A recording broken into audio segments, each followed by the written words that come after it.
السلام علیکم ورحمۃ اللہ وبرکاتہ۔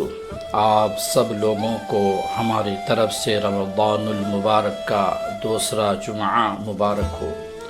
سامعین حضرات، حضرت ابو الحسن رحمۃ اللہ تعالی علیہ فرماتے ہیں کہ ایک رات میں نے سیر ہو کر کھایا۔ اسی رات حضور صلی اللہ علیہ وآلہ وسلم کو خواب میں دیکھا کہ ارشاد فرماتے ہیں، جو شخص نفس کی لالچ سے سیر ہو کر کھاتا ہے، اللہ تعالیٰ اس کے قلب کی آنکھ اندھی کر دیتا ہے۔ اس کے بعد آپ نے عمر بھر کبھی شکم سیر ہو کر نہیں کھایا۔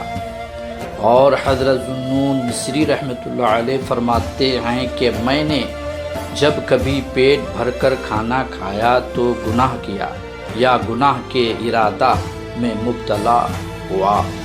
سامعین حضرات، کم کھانا چاہیے۔ کم کھانا ہمارے نبی صلی اللہ علیہ وآلہ وسلم کی سنت بھی ہے۔ اللہ حافظ۔ السلام علیکم ورحمۃ اللہ۔